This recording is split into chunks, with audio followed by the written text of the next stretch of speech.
Hello everyone, welcome to our channel.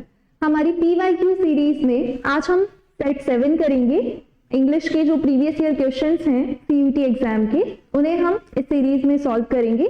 तो start करते हैं आज की class.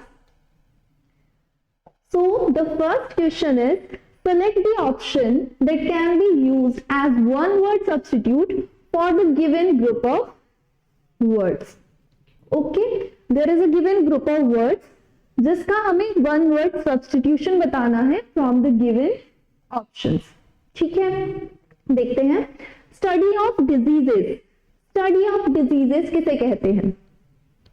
Study of diseases options हैं हमारे पास पैथोलॉजी, एंथोलॉजी, इटिमोलॉजी, न्यूरोलॉजी। तो स्टडी ऑफ डिजीजेस किसे कहते हैं वो हमें बताना है। Pathology, anthology, etymology, neurology. देखिए, इन सभी वर्ड्स के एंड में हमें एक सफिक्स दिख रहा है। सफिक्स क्या होता है? जो किसी भी वर्ड के सफिक्स क्या होता है? जो किसी भी वर्ड के एंड में लगकर उसका जो मीनिंग होता है उसे चेंज कर देता है। मीनिंग को चेंज कर देते हैं, वो होते हैं सफिक्स। किसी भी वर्ड के एंड में लगकर उसके मीनिंग में थोड़ा बहुत जो चेंज लाते हैं सफिक्स होते हैं।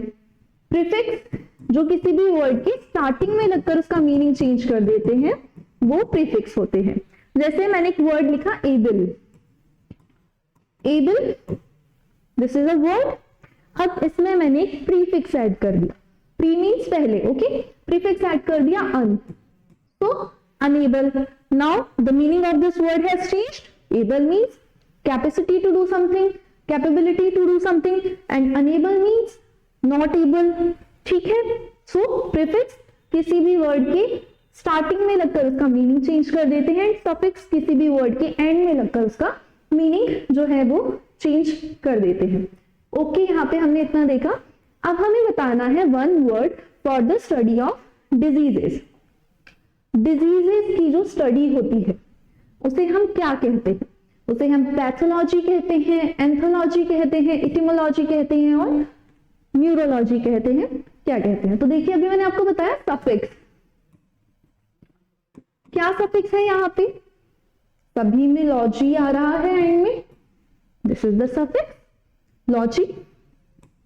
सो logy is a word which is derived from Greek word logos. Okay, logy is a suffix derived from a Greek word logos. And what is the meaning of logos? This means study of something. Study of something. किसी चीज की study, किसी के बारे में पढ़ना, किसी चीज के बारे में पढ़ना, study of something, logos. तो यहां से हमें समझ में आया this suffix means study of something. अब हमसे क्वेश्चन में यही पूछा गया है स्टडी ऑफ डिजीजेस, इसे क्या कहेंगे? लॉजी मीन्स तो हो गया study of something. Study of diseases किसे कहेंगे? Pathology, anthology, etymology, neurology. देखिए, neurology, neuro word, what is the meaning of this word neuro? Neuro means nerves. तो स्टडी ऑफ नर्व्स, न्यूरोलॉजी। और जो स्टडी करते हैं, जो प्रैक्टिस करते हैं, वो क्या होते हैं? न्यूरोलॉजिस्ट होते हैं। तो neurology study of nerves. Neurology, neuro means nerves, logy means study. तो study of nerves is neurology. Etymology, etymo is a word which means words. So study of words, words के बारे में पढ़ना, उनके ओरिजिन के बारे में पढ़ना, उनकी हिस्ट्री के बारे में पढ़ना है etymology. Anthology, okay, anthology means study of collection of poems. Poems की कलेक्शन के बारे में पढ़ना is anthology. Study of collection of poems is anthology. तो एक वर्ड हमारे पास बचा है, वो है pathology. Pathology means study of diseases. Logy derived from the Greek word logos, which means study of something. And path, what is the meaning of this word path? देखिए, path, it's a root word. path, इसका meaning क्या होता है? इसका meaning होता है disease, suffering और feeling. ठीक है, पैथोस वर्ड होता है, पैथ का यूज किया गया है ना यहाँ पे। तो path is derived from the word pathos which means suffering, feeling, disease. So logy means study of something and path means disease. So pathology means study of diseases. So here we go. The correct answer is option A, pathology. Okay. Anthology, published collection of poems or other pieces of writing. Example, we have put together an anthology of children's poetry. अभी हमने देखा options में एक word था anthology. So published collection of poems is anthology. Pathology, this was the correct answer, study of diseases of the body. Neurology, scientific study of nerves and their diseases. And etymology, study of the origin and history of words. This is etymology.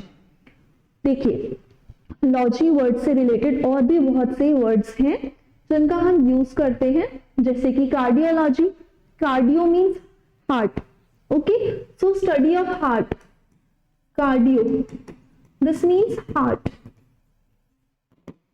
Cardiologist होते हैं जो surgery करते हैं heart की, okay, cardiologist होते हैं ना। तो study of the heart. Dermatologist, derma, what is the meaning of this word derma? This means skin. So study of skin is dermatology. Oceanology, obviously यहाँ हमें समझ आ रहा है ocean, study of ocean. Biology, study of life. Zoology, animals. Zoology means study of animals. Ecology, study of organism and their behavior, okay, and the environment. Ecology क्या होता है? Ecosphere के बारे में पढ़ना, इकोसिस्टम जो हमारा है उसकी जो स्टडी है। And sociology, study of social interaction. तो हमने देखा कि एक सफिक्स लगने से ही उनका जो वर्ड्स है उनका मीनिंग जो है वो काफी चेंज हो जाता है। Okay, next question. सेंटेंस हमें अरेंज करना है। Arrange the sentences in the correct order to form a meaningful and coherent paragraph. क्या करना है हमें इस क्वेश्चन में? हमें सेंटेंसेस जंबल करके दिए हुए हैं, उन्हें करेक्ट ऑर्डर में अरेंज करना है। Okay, the sand is so hot that you can not walk over it in the day time. Here there is nothing but sand and rock. A great part of Arabia is a desert. However, there are springs of water, but these are few and far apart. Which option is the correct arrangement? देखिए, सबसे पहले हमें देखना होगा हमारा जो starting sentence है वो क्या होगा। कैसे पता लगेगा? सबसे इजीएस्ट वे तो है कि हम मीनिंग पता लगा लें। जो हमसे ये पैराग्राफ कहना चाह रहा है उसका मीनिंग हमें बताओ। एक एक लाइन पढ़ के हमें मीनिंग समझ में आ जाए। हम सब्जेक्ट ढूंढ सकते हैं, with the help of subject हमें पता चल जाएगा कि हमारा स्टार्टिंग सेंटेंस क्या होगा। नेक्स्ट हम पेयरिंग कर सकते हैं। दो ऐसे सेंटेंस जो आपस में पेयर बना रहे हैं उनके जरिए हम ऑप्शंस को एलिमिनेट कर सकते हैं। तो सबसे पहले हमें देखना होगा हमारा कौन सा सेंटेंस स्टार्टिंग हो सकता है या फिर दो सेंटेंसेस जो पेयर बना रहे हैं आपस में। देखिए, the sand is so hot that you can not walk over it in the day time. क्या मीनिंग है इस सेंटेंस का? इसका मीनिंग है कि जो सैंड है वो इतनी हॉट है कि डे टाइम पे तो आप उस पर वॉक भी नहीं कर सकते हैं। Here there is nothing but sand and rock. यहाँ और कुछ नहीं है, बस सैंड है और रॉक है। A great part of Arabia is a desert. Arabia का ज्यादातर हिस्सा, ज्यादातर पार्ट क्या है? डेजर्ट है। However, हालांकि यहाँ पे स्प्रिंग्स ऑफ वाटर है लेकिन वो बहुत दूर है और बहुत कम है। देखिए, अब हमें ये पता चला है कि यहाँ पे डेजर्ट की बात की जा रही है। डेजर्ट में क्या होती है? सैंड होती है, ओके, रॉक्स होती है। तो जो डेजर्ट है वो सैंड और रॉक से रिलेटेड है। हमें पेयरिंग मिली है सी एंड बी की। क्या पेयरिंग मिली है हमें? सी एंड बी की। कैसे पेयरिंग मिली है?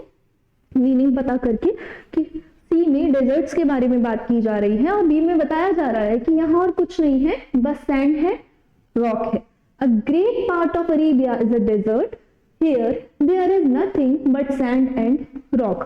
सो हमें एक पेयर मिला दैट सी जो है वो बी से रिलेटेड है। अब हम ऑप्शन में देखते हैं कि किसमें सी के बाद बी ऑप्शन का यूज किया गया है। इसमें सी के बाद डी है, सी के बाद ए है, सी के बाद ए है। तो all of these three options are eliminated. एक ऑप्शन हमारे पास बचा है, तो this will be the correct answer. कैसे पता किया हमने पेयरिंग बना के पता किया। अब देखते हैं, a great part of Arabia is a desert, here there is nothing but sand and rock. अब देखिए, जिसके बारे में बी में बताया गया है उसे सी में एक्सप्लेन किया गया है कि यहाँ पे और कुछ नहीं है, सैंड है और रॉक है। नाउ ए पार्ट में हमें सैंड के बारे में बताया गया है। The sand is so hot that you can not walk over it in the day time. ठीक है, क्या बताया गया है हमें? सी में जिसके बारे में बताया गया उसे बी में एक्सप्लेन किया गया, बी में जिसके बारे में बताया गया उसमें उसे ए में एक्सप्लेन किया गया। तो यहाँ से हमें बी के साथ ए का पेयर मिला और लास्ट तो obviously B will be the last sentence. तो a great part of Arabia is a desert, here there is nothing but sand and rock. The sand is so hot that you can not walk over it in the day time, however there are springs of water but these are few and far apart. So C, B, A, D. This is the correct formation of sentence. Next.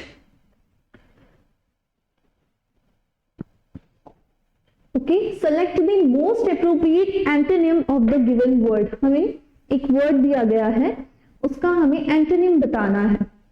So the given word is empathy.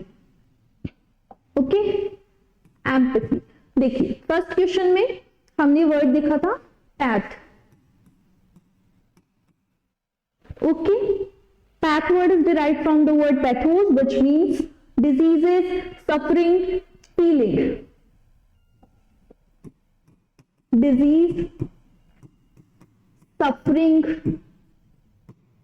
और feeling.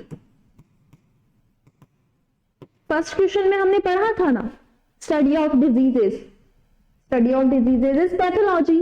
अब हमें बताना है empathy का correct antonym from the options. देखिए, path word मैंने आपको बताया डिजीजेस, सफरिंग और फीलिंग। तो यहाँ पे एम्पैथी वर्ड में पैथ का जो मीनिंग यूज किया गया है that is feeling. Okay, that is feeling. तो अब हमें बताना है इसका जो करेक्ट एंटोनिम है फ्रॉम द ऑप्शंस वो क्या होगा। Appreciation, warmth, sympathy, apathy. Okay, देखिए एम्पैथी, सिंपैथी, एपैथी सब में पैथ का यूज किया गया है। This means feeling. ये मैं क्लियर कर देती हूं। देखिए, 3 वर्ड्स हमें यहां पे दिए गए हैं। First is empathy, second is sympathy and third is apathy. और पैथ वर्ड का जो मीनिंग मैंने बताया फीलिंग। ओके, अब हमें बताना है कि करेक्ट एंटोनिम क्या होगा for the word empathy.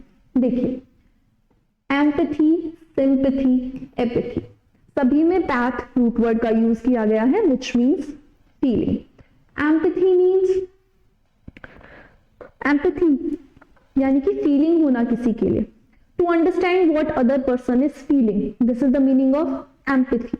Okay, समझ पाना कि जो दूसरा पर्सन है वो क्या फील कर रहा है, वो किस दौर से गुजर रहा है, उसकी परेशानी को समझ पाना, एम्पैथी। सिंपैथी यानी कि to feel sadness for the other person. अगर कोई सामने वाला पर्सन परेशानी में है तो उसे परेशानी में देखकर खुद परेशान होना, this is the meaning of sympathy. And apathy, A is a negative prefix which means no feeling. Apathy means no feeling यानी कि कोई फीलिंग ना होना। और एक वर्ड और होता है that is antipathy. Okay, antipathy. अब एंटी क्या है? एंटी भी नेगेटिव प्रीफिक्स है। एंटी मीन्स नेगेटिव फीलिंग्स होना, ठीक है, डिसलाइकनेस होना, तो दैट इज एंटीपैथी, डिसलाइकनेस और negative feeling. Okay, empathy means understand कर पाना what other person is feeling. Sympathy to feel sorrow for the other person, ठीक है, okay, understand. Sympathy means to feel sorrow, sadness for the other person. Apathy, having no feelings, and antipathy यानी कि negative feeling होना। तो empathy हमने देखा, empathy का meaning हुआ अंडरस्टैंड करना कि जो दूसरा पर्सन है वो क्या फील कर रहा है। इसका हमसे एंटोनिम पूछा गया है। एंटोनिम क्या होगा इसका? ऑब्वियसली एपैथी, यानी कि कोई भी फीलिंग ना होना। Okay, appreciation means to appraise someone, to applaud someone, किसी की प्रशंसा करना। warmth means friendly, okay, she is so much warmth to me, यानी कि she is so much friendly to me। sympathy, having same feelings, अगर दूसरा person sad feel कर रहा है तो I am also feeling sad for that person. apathy, no feelings, so antonym of empathy is apathy। option D is the correct answer। Empathy means ability to understand what another person's feelings, experiences, etc. दूसरे person की feelings, experiences को समझ पाना। Example, having begun my life in a children's home, I have great empathy with the little ones। यानी कि मैंने खुद की जो लाइफ है वो चिल्ड्रंस होम में स्पेंड की है, तो इसीलिए मैं अच्छे से समझ पाता हूं कि वो लोग जो अब वहां पे रहते हैं, लिटिल वंस, वो क्या फील करते होंगे। Apathy, the feeling of not being interested और लैक ऑफ इमोशन, यानी कि कोई फीलिंग ना होना, इमोशंस ना होना। Okay, apathy. Example, they told me about isolation and public apathy, यानी कि पब्लिक में कोई इंटरेस्ट ना होना, public apathy. Sympathy, feeling of being sorry for somebody, showing that you understand and care about somebody's problem। okay, यानी कि to feel sadness for the other person। and appreciation is the fair valuation or estimate of merit, worth, etc। okay, appreciation का opposite क्या होगा? depreciation, which means value में decline होना। warmth, state or quality of being enthusiastic or friendly, so this is the meaning of warmth। sympathy, empathy, apathy, ये words हमने समझे। empathy और sympathy को हम ऐसे भी समझ सकते हैं कि मान लीजिए sympathy और empathy को हम ऐसे भी समझ सकते हैं। देखिए, कोई एक पर्सन है, okay, this is a person, इसका नाम है मोनू। इसने बहुत मेहनत की, पूरे दिन बहुत काम किया और इसने अर्न किए 500 रुपीज। अब इसके पॉकेट में है 500 रुपीज। ये जाता है रात शाम को अपने घर पे है इसके मम्मा एंड पापा। ये उनको बताता है कि आज मैंने 500 रुपए अर्न किए। ओके, पर जब ये अपनी पॉकेट में देखता है तो इसे पता चलता है कि वो 500 रुपए तो रास्ते में ही गिर गए। अब ये बहुत परेशान है, बहुत उदास है। तो इसके जो फादर हैं उनको इसके लिए एम्पैथी है, क्योंकि उनके साथ भी ऐसा एक बार हुआ था। उन्होंने भी बहुत मेहनत से पैसे अर्न किए थे, उनके भी गिर गए थे, तो वो सेम सिचुएशन को समझ पाते हैं। तो उनको मोनू के लिए एम्पैथी है और मोनू की मदर को उसके लिए सिंपैथी है। जैसे मोनू को बुरा लग रहा है उसके पैसे गिर गए, ऐसे उसकी मदर को भी बुरा लग रहा है मेरे बेटे के पैसे गिर गए। तो अगर सेम सिचुएशन किसी ने फेस की है तो उसे सामने वाले के लिए एम्पैथी होगी, पर कोई उसके लिए सैड फील कर रहा है, this means sympathy. Okay, next question, select the most appropriate sequence from the given option to make a meaningful paragraph। Sentence rearrangement का ही क्वेश्चन है ये भी। हमें बताना है कि which option is correct formation of the sentence. They appear to be posing for selfies. They, वो selfies के लिए पोज करते हुए दिखाई दिए। कौन दिखाई दिए, नहीं समझ आ रहा, यानी कि ए तो स्टार्टिंग सेंटेंस होने से रहा। An expeditioner had left it sitting on the ice while he visited a rookery. एक एक्सपेडिशनर उसे वहां पे छोड़ गया था। किससे छोड़ गया था, नहीं समझ आ रहा, यानी कि ये भी स्टार्टिंग में होगा।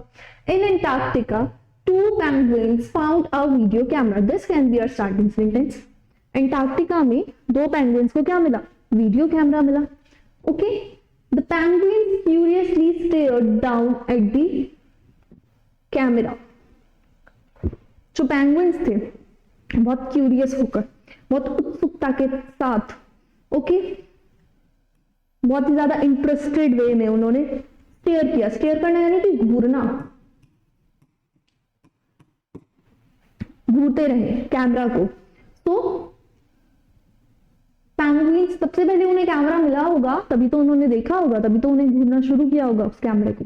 तो सी जो है हमें फर्स्ट हमारा स्टार्टिंग सेंटेंस मिल रहा है, सी से स्टार्ट होगा। तो ऑप्शन 3 एंड ऑप्शन 4 जो है वो करेक्ट नहीं है। ऑप्शन 1 या ऑप्शन बी में से ही कोई ऑप्शन करेक्ट होगा। In Antarctica two penguins found a video camera.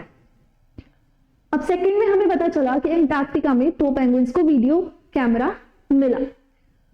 इसके बाद अब कैमरा के बारे में भी बताया गया होगा। An expeditioner had left it sitting on ice while he visited Rukri. एक एक्सपेडिशनर उसे वहां छोड़ गया था जब वो विजिट कर रहा था। तो सी के बाद बी का ही पेयर बन रहा है। सी के बाद A in Antarctica two penguins found a video camera. They appear to be posing for selfies. The penguins curiously stared down at the camera. Okay, C के बाद बी ही बन रहा है, ए इज नॉट करेक्ट। देखिए, in Antarctica two penguins found a video camera and expeditioner had left it sitting on the ice while he visited rookery. The penguins curiously stared down at the camera. They appeared to be posing for selfies. B के बाद A, so correct formation is C B D A. देखिए, in Antarctica two penguins found a video camera. An expeditioner had left it sitting on the ice while he visited Arukri. The penguins curiously stared down at the camera. They appeared to be posing for the selfies. So correct formation is CBDA. Option A is the correct answer. Incorrectly spelled word बताना है. Which word is incorrectly spelled? यानी कि spelling error किस word में है? Genuine, circuit, manners, tuition. Genuine, real, authentic, valid, और इसके antonym क्या होंगे? Fake, invalid. ओके, जेन्युइन क्या स्पेलिंग होती है जेन्युइन की? GENUINE, genuine. तो ये तो करेक्टली स्पेल्ड है। सर्किट, सर्कुलर पाथवे, सर्कुलर जो पाथवे होता है दैट इज इस तरीके का circuit, circuit. This is also correctly spelled circuit, circular pathway.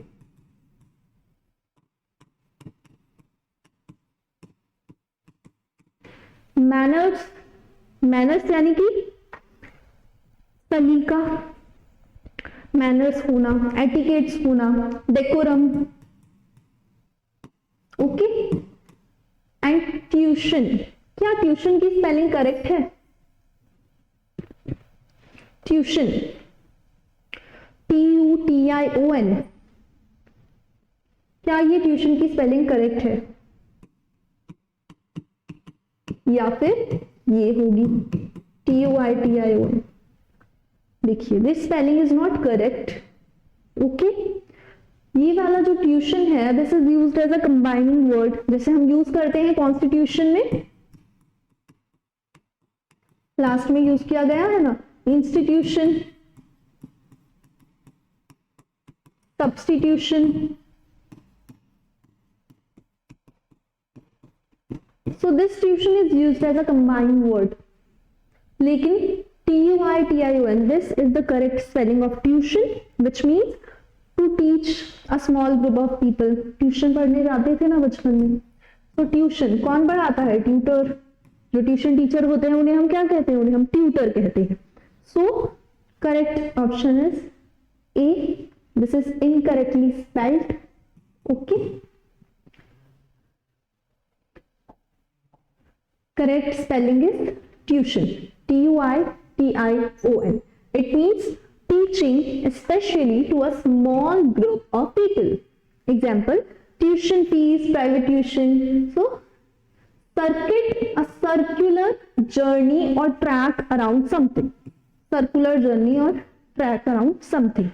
Genuine, real, true. Manners, the way that you do something or that something happens. So this is manners.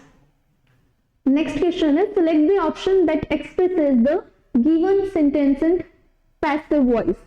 कौन सा option है जो given sentence को passive voice में express करता है? This is an active voice.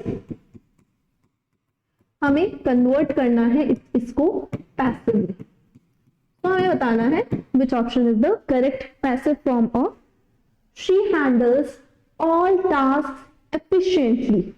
सभी task को वो कैसे हैंडल करती है? efficiently हैंडल करती है. Okay, it's in the first form of verb, simple present tense. तो हमें एक्टिव पैसिव के रूल्स याद होने चाहिए. यहाँ पे सिंपल प्रेजेंट में हम किसका यूज करते हैं? V1 first form of verb और V1 प्लस S और ES और डू डज, इन सब का यूज होता है सिंपल प्रेजेंट में. अब इसका पैसिव कन्वर्जन क्या होगा? पैसिव में जब हम कन्वर्ट करते हैं सिंपल प्रेजेंट को या फिर फर्स्ट फॉर्म ऑफ वर्ब को, तो उसका कन्वर्जन होता है SMR plus third form of the verb. Passive में हमेशा third form of the verb का यूज होता है. Okay, so SMR plus third form of the verb is used. So हमें बताना है कि कौन सा जो ऑप्शन है वो जो क्वेश्चन हमें दिया गया है उसका करेक्ट पैसिव कन्वर्जन है. देखिए, she handles all task efficiently. Subject and objects are interchanged accordingly and tense is also changed. Okay, so she क्या है? सब्जेक्ट है. पैसिव में कन्वर्ट करेंगे, शी क्या बनेगा? ऑब्जेक्ट बनेगा. ऑल टास्क यहां पे ऑब्जेक्ट है और पैसिव में कन्वर्ट करेंगे तो ये सब्जेक्ट बनेगा. और टेंस जो है सिंपल प्रेजेंट है, it will be changed into SMR plus third form of the word. All task क्या है? टास्क प्लूरल है. Plural form of the verb is used.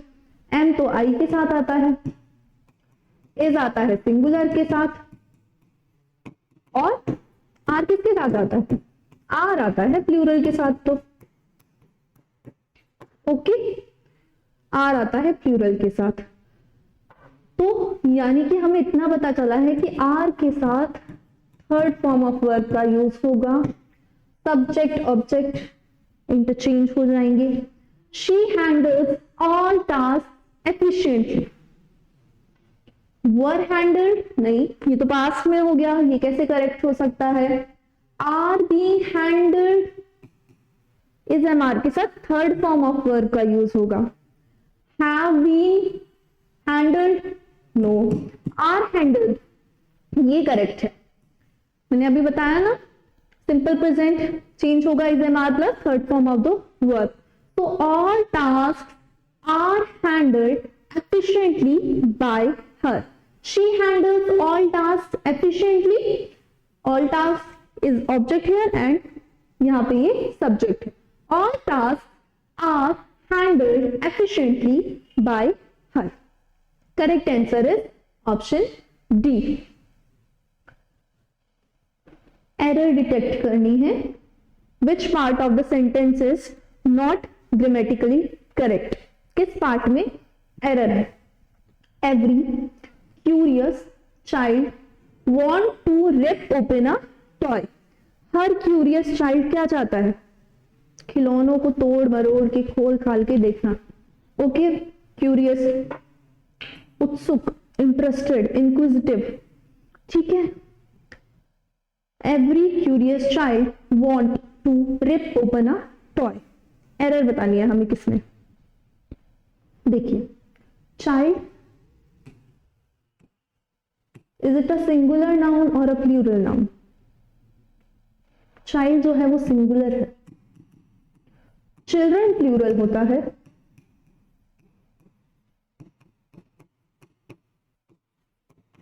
Every के साथ हम सिंगुलर नाउन का ही तो यूज करते हैं, हर बच्चा, हर बच्चा, एवरी क्यूरियस चाइल्ड।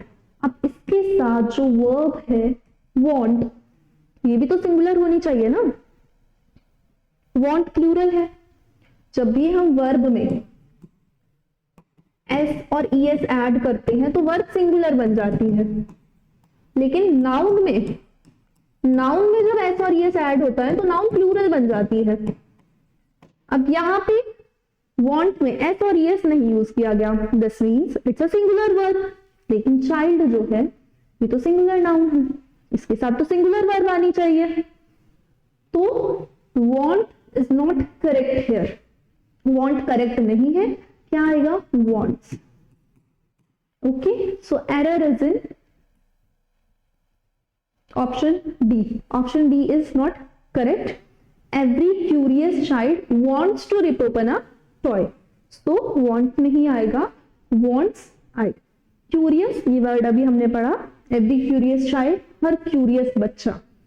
क्यूरियस बहुत ज्यादा उत्सुक है, जिज्ञासु है, इंटरेस्टेड है। ओके, क्या सिनोनिम है इसके, inquisitive, interested, analytical, examining, inquiring, inspecting और interfering. These are the synonyms of the word curious. Antonym incurious, कोई इंटरेस्ट नहीं है, कोई मतलब नहीं है। Unconcerned, average, disinterested, indifferent, normal.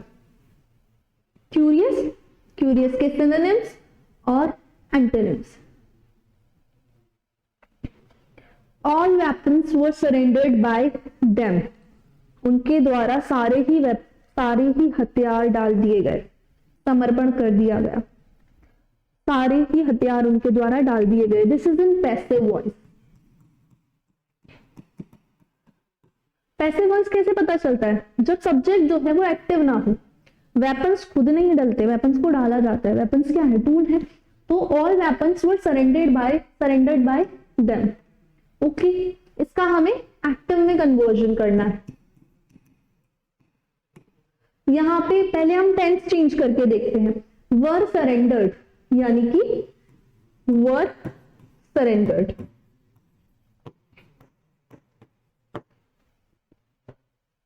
वर सरेंडर्ड। एक्टिव में क्या होगा, second form of the verb ही होगा। रूल हमें ग्रामर के याद होंगे तभी हम कन्वर्जन कर पाएंगे। एक्टिव पैसिव के जो स्पेसिफिक रूल्स हैं, that second form of the verb और did is changed into was, were plus third form of the verb. हम हमेशा third form of the verb का यूज करते हैं पैसिव। तो वर सरेंडर पैसिव है।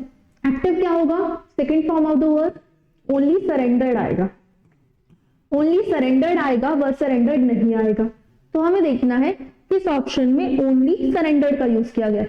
हैड सरेंडर्ड, हैव, आर में use किया गया, ये करेक्ट है। देम यहाँ पे ऑब्जेक्ट है, यहाँ पे सब्जेक्ट है। They surrendered, all weapons, all weapons यहाँ सब्जेक्ट है, यहाँ ऑब्जेक्ट है, करेक्ट है। Answer number D. ओके, क्या करना था हमें करना था इसका conversion from passive to active. Passive क्या है, all weapons were surrendered by them, और एक्टिव क्या हुआ, they surrendered all weapons. Option D is the correct, option D is the correct answer. Okay, next, select the most appropriate word for the given group of words. तो one word बताना है, cultivation of grapevine, cultivation of grapevine. देखिए agriculture, horticulture, viticulture, sericulture, सभी के last में culture, culture suffix का use किया गया है। Culture, agriculture, sericulture, viticulture, culture means to cultivate something, to cultivate और टू ग्रो। क्या मीनिंग है कल्चर का? कल्चर का मीनिंग है टू कल्टीवेट और to grow. Okay, cultivation of grape vines, grape vines का कल्टीवेशन यानी कि ग्रेप्स का cultivation for the purpose of wine, wine के लिए जो ग्रेप्स का कल्टीवेशन होता है उसे हम क्या कहेंगे? Agriculture, horticulture, viticulture, sericulture. और ये कहां पे होता है cultivation of grape vines? Vineyard में होता है। कल्टीवेशन ऑफ ग्रेप वाइन्स कहां होता है? विनयार्ड में होता है। तो हमें बताना है उसे कहते क्या है, हमें क्या बताना है कि कल्टीवेशन ऑफ ग्रेप वाइन्स को कहते क्या है। कल्टीवेशन मीन्स ग्रो करना, उगाना, कल्टीवेट करना। Agriculture, agri, agri is derived from the word agro. Horticulture, viticulture, sericulture. Silk worm का जो कल्टीवेशन होता है उसे हम सेरिकल्चर कहते हैं, for the purpose of getting silk. Horticulture, agriculture हमें बताया जो खेती वगैरह का होता है, ठीक है। हॉर्टिकल्चर यानी कि हर्ब से related. And viticulture is the correct answer, the cultivation of grape vines, cultivation of grape vines is viticulture. Sericulture, rearing of silkworm for the production of silk, silkworm को rear करना for the production of silk is sericulture. Agriculture, art or science cultivating the ground, ground को cultivate करना, agriculture. Horticulture, art or science of cultivating the gardens, gardens को cultivate करना है horticulture. और viticulture, agricultural practice for growing grapevine. So viticulture.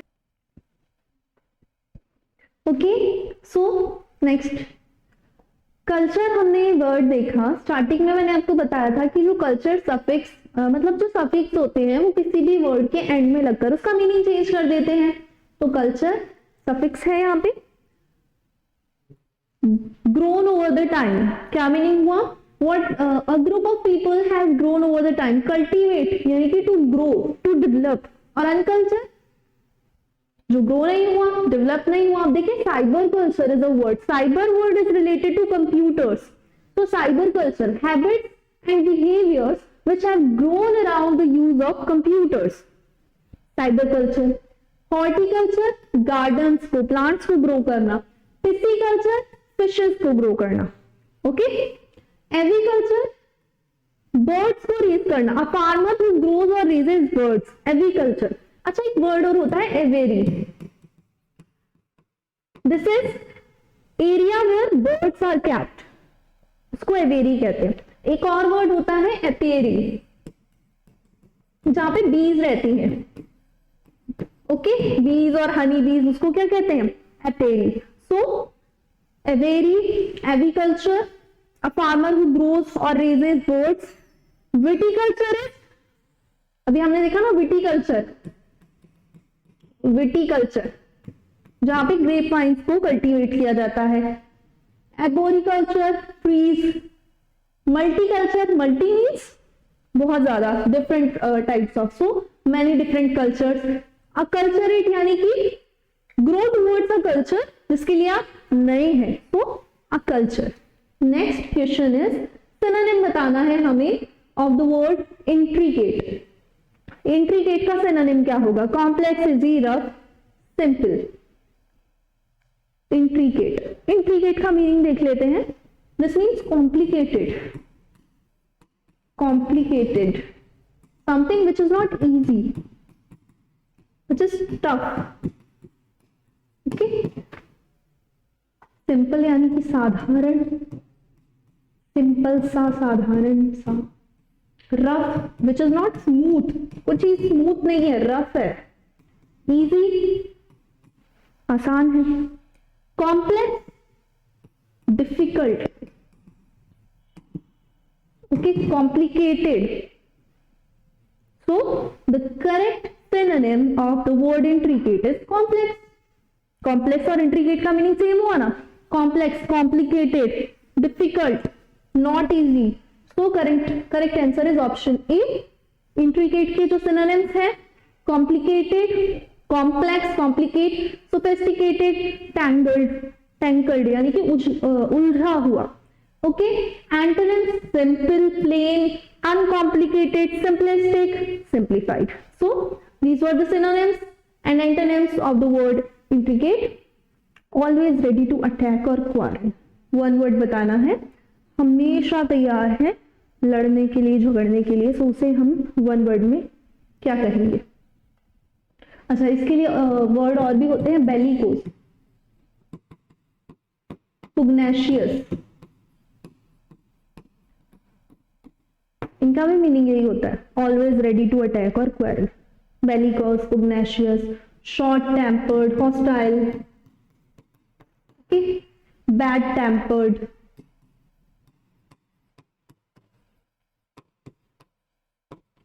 Always ready to attack और quarrel. क्या वो creative होंगे?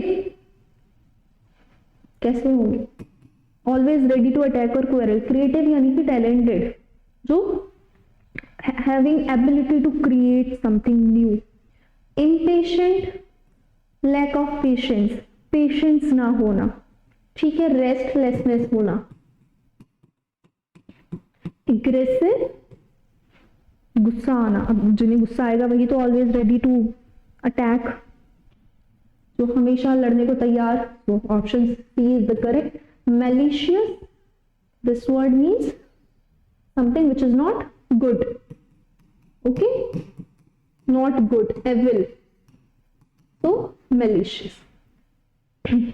Next, aggressive, angry, behaving in a threatening way, ready to attack। और creative का मीनिंग skill या ability होना to produce something new, work of art। impatient, annoyed, irritated, ठीक है। malicious, showing hatred and desire to harm somebody or hurt his or her feeling, spiteful होना, ठीक है। Communism and socialism have always blank the sermons of economic equality।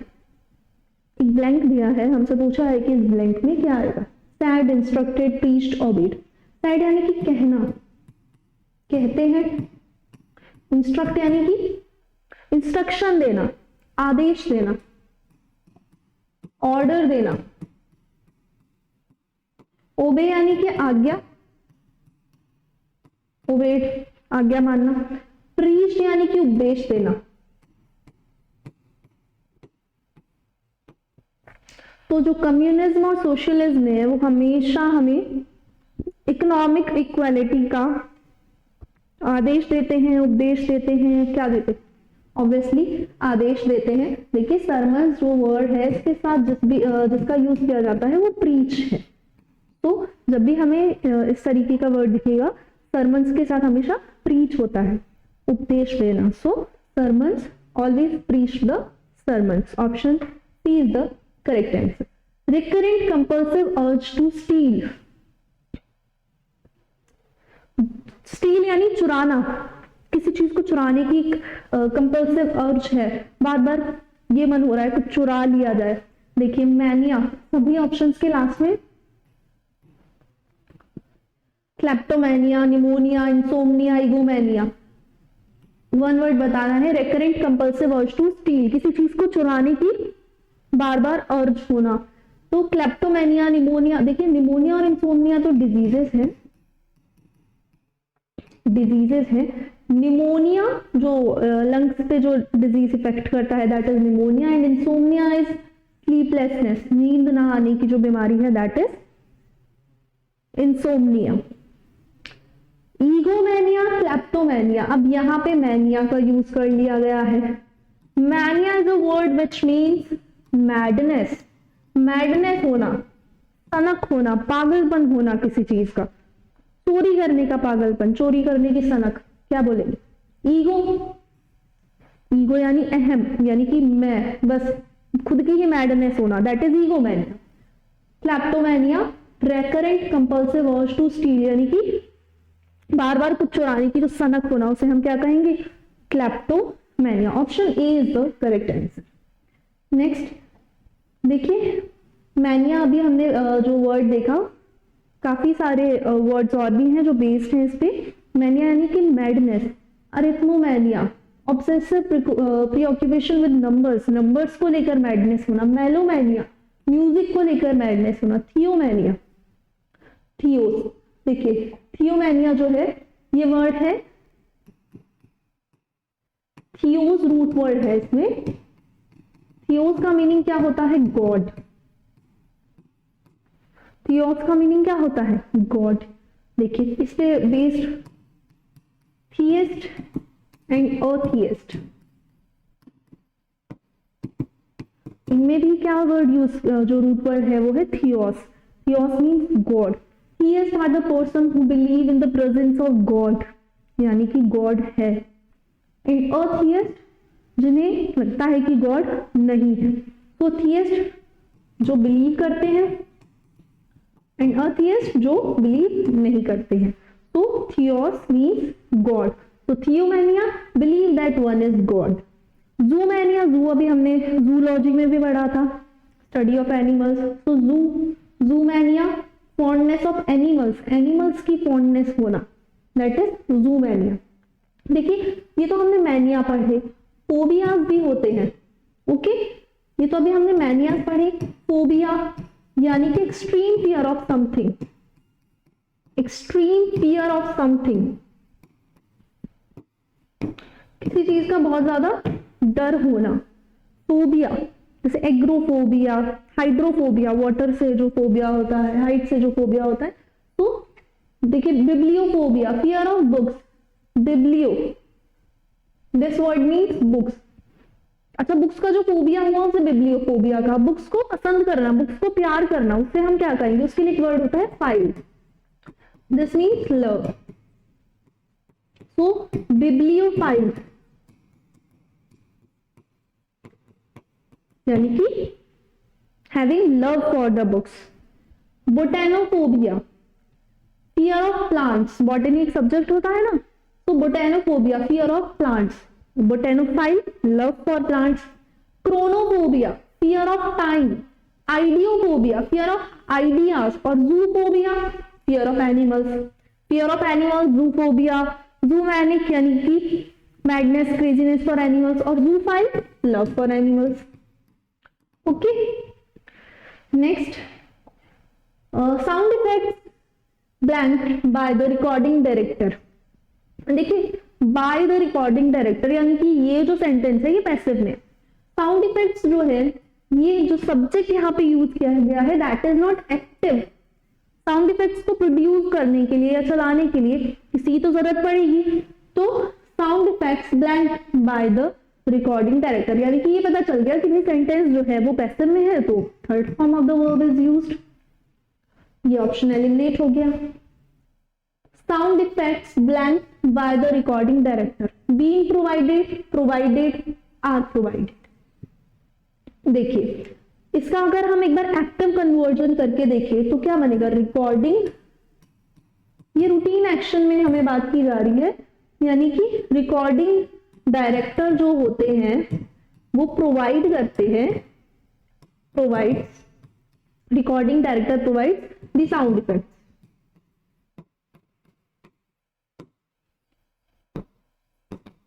Recording director provides the sound effects, यानी कि simple present में है, conversion होगा, is am are plus third form of the verb will be used. Effects है, plural है, are का use होगा, तो are provided, option A is the correct answer. The sound effects are provided by the recording director. I want blank me the truth, मैं चाहता हूं कि तुम मुझे सच बताओ। to tell, you at once tell, that you tell और you to tell. I want blank me the truth. अब हम किसी और से ही तो कहेंगे, मैं चाहता हूँ कि तुम मुझे सच बताओ. I want you to tell, I want you to tell me the truth. Option D is the correct answer. So this was all about today. आज हमने काफी इंटरेस्टिंग क्वेश्चंस किए. नेक्स्ट क्लास में हम और इंटरेस्टिंग प्रीवियस ईयर क्वेश्चंस करेंगे CUET exam में जो भी पूछे गए हैं इंग्लिश सब्जेक्ट की. So thank you so much for joining with us.